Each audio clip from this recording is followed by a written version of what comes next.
subscribe now and press the bell icon. Never miss an update.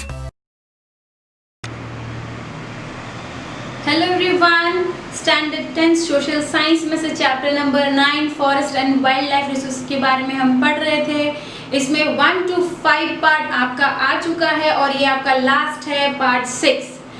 Last हमने part 5 में हमने अलग अलग प्रोजेक्ट्स के बारे में पढ़े थे, अलग अलग स्पीसीज और एनिमल्स के बारे में जिनको बचाने के लिए अलग अलग प्रोजेक्ट्स बनाए गए थे, उसके बारे में हमने डिस्कशन किया था। और आज हम करेंगे सेंचुरीज, नेशनल पार्क्स और बायो रिजर्व्स के बारे में, जानते हैं कि इसमें क्या क्या है।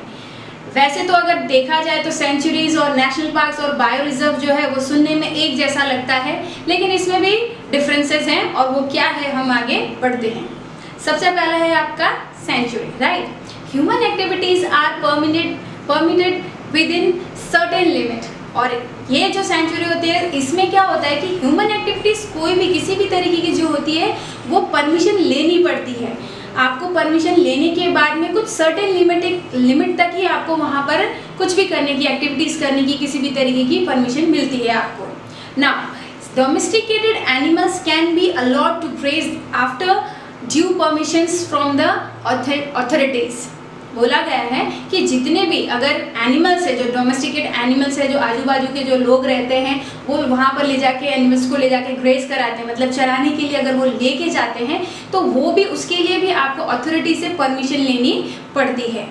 Wildlife sanctuary is establish for the protection of some species. और ये जो बना है, एस्टैब्लिश किया गया है, सेंचुरी वगैरह जो बनाए गए हैं, इसका पर्पस क्या रहा, क्यों ये एस्टैब्लिश किया गया? इसका पर्पस एक ही था, इसको एस्टैब्लिश करने का रीज़न यही था कि वो कुछ स्पीसीज को प्रोटेक्शन दे सके, उनको बचाकर वो रख सके। The sanctuary can be established by the government after certain process. और ये जो सेंचुरी बनाई जाती है ये ऐसे ही नहीं बना सकते, कोई भी नहीं बना सकता। ये कुछ सर्टेन प्रोसेस होता है जो कि गवर्नमेंट के द्वारा परमिशन लेनी पड़ती है, तब जाकर ही इसे हम बना सकते हैं।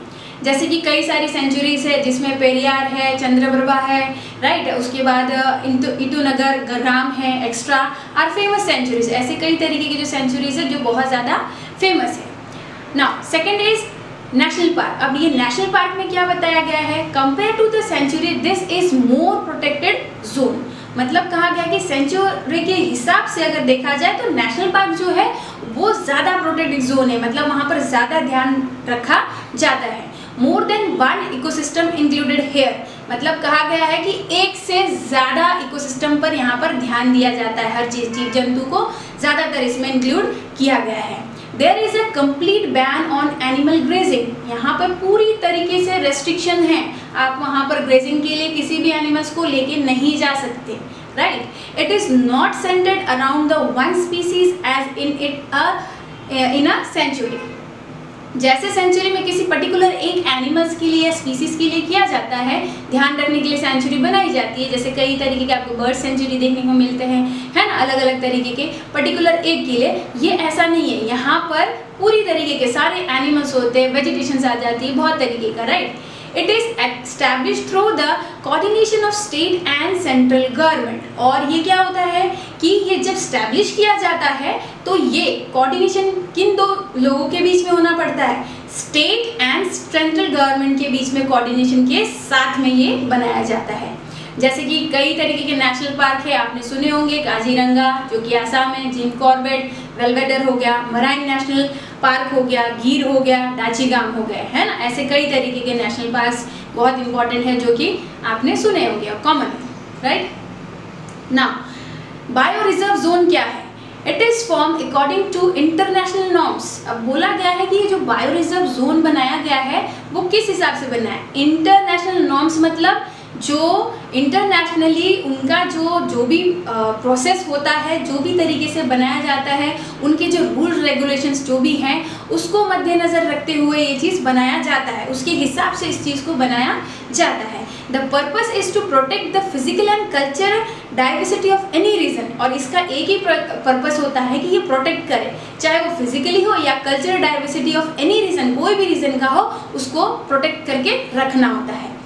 3 things are protected here। अब यहाँ पर 3 चीजों को प्रोटेक्ट किया गया है मेनली। क्या क्या बताया गया? द वेजिटेशंस को किए गए हैं, वनस्पति जो हमारा है ना, इंसेक्ट्स हो गए, and land of that area, उस एरिया के जितने भी इंसेक्ट्स हैं और जो ज़मीन है, लैंड है, उस चीज़ को भी प्रोटेक्ट किया गया है।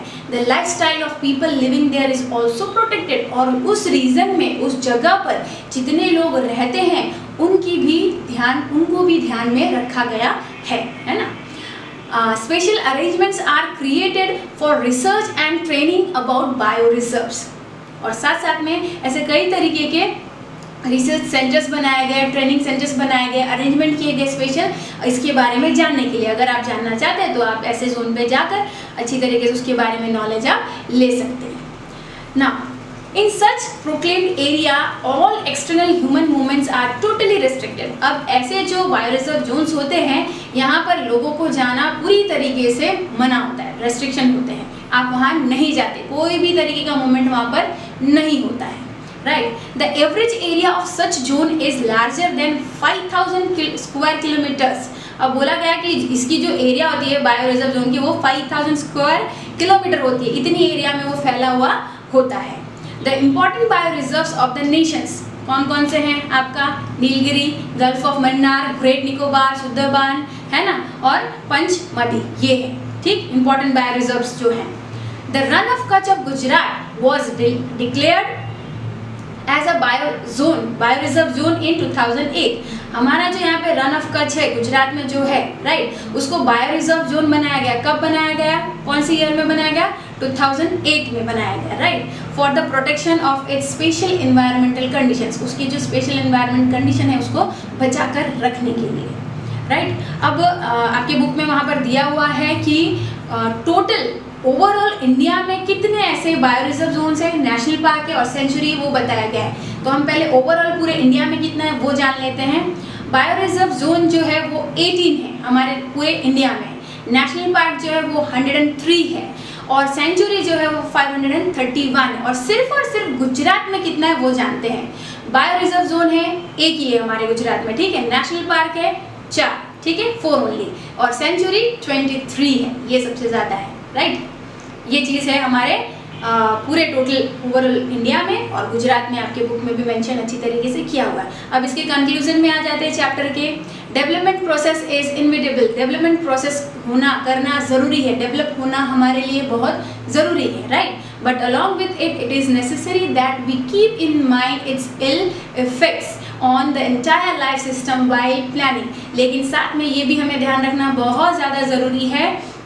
डेवलपमेंट तो करना है, लेकिन साथ में क्या ध्यान रखना है कि उसकी वजह से हमारे पूरे लाइफ में कोई भी तरीके के इफेक्ट्स ना आए, कोई बुरा इफेक्ट ना पड़े किसी भी चीज़ के वजह से। Whenever one species is completed, destroy or is in danger, the result of disturbances in the food chain are far-reaching। क्या होता है अगर कोई भी एक स्पीसीज खत्म होता है या खतरे में है ना, अगर होता है तो वो पूरा का पूरा, अगर वो खत्म हो गया वो स्पीसीज, अगर एक भी अगर खत्म होता है तो वो पूरा डिस्टर्बेंस करता है किसको? फूड चेन को। आपने अगर पहले से हम फूड चेन के बारे में पढ़ते आए, हम सब एक दूसरे के ऊपर डिपेंड है, राइट। अगर एक स्पीसीज के खत्म होने से वो जो हमारी साइकिल है, फूड चेन जो है, वो पूरी की पूरी तरीके से डिस्टर्ब हो जाती है, right.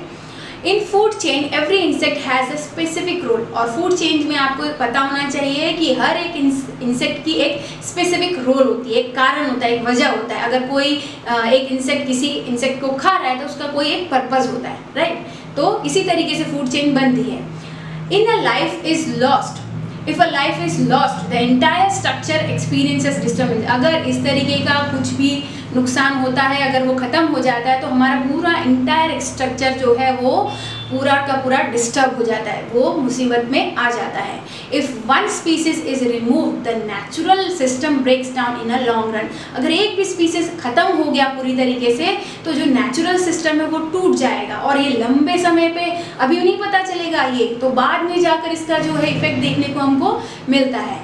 These effects reach man very late, hence we are not aware of it। हमें पता ही नहीं चलता, जब ये हो रहा होता है हमें इसके बारे में हमें कोई जानकारी नहीं होती, लेकिन ये लंबे समय में बाद में जाकर आज अगर हमें कोई भी प्रॉब्लम इश्यूज हो रही है तो वो पहले कुछ ना कुछ ऐसा हुआ होगा, है ना, जिसकी वजह से देखो आगे आपके बुक में लिखा भी गया है, those environmental dangers which are following are the result of a carelessness developed before decades. कई सालों पहले शायद बहुत सारी पेड़ की कटाई की गई होगी, बहुत कुछ नुकसान हुआ होगा, देख रेख नहीं की गई होगी, कोई भी एनिमल्स की मतलब मारकर उसको आई थिंक बेचा गया होगा स्किन के लिए या फिर टिथ के लिए, किसी भी चीज़ के लिए, और जिसका रिजल्ट आज हमको मिलता है। अगर आज हमको प्रॉब्लम हो रही है, इश्यूज़ हो रही है, तो वो उसकी वजह से हो रहा है। और आज अगर हम इस चीज़ को नहीं रोकते तो आगे जाके आगे जो लोग हैं, आगे के जनरेशन के जो लोग हैं उनको होने वाला है, right. If we have a plan development there will not be any problem. अगर हमने कोई भी प्लानिंग के साथ में डेवलपमेंट के लिए सोचा, अगर किया, कोई भी प्लानिंग के साथ में हम करते हैं तो हमें कोई भी प्रॉब्लम नहीं होने वाला है, right. Friendly approach with the environment is the need of present day. और आज के दिन में अगर हम लोग एक अच्छी तरीके से एनवायरनमेंट की देख रेख नहीं करते हैं, एक फ्रेंडली अप्रोच नहीं रखते हैं, नहीं समझते हैं उसके इम्पोर्टेंट को, तो बाद में जाकर प्रेजेंट डेज के लिए अभी ठीक है, लेकिन बाद में जाकर आपको कई तरीके की प्रॉब्लम्स आ सकती है और इसको हमें ध्यान रखना चाहिए।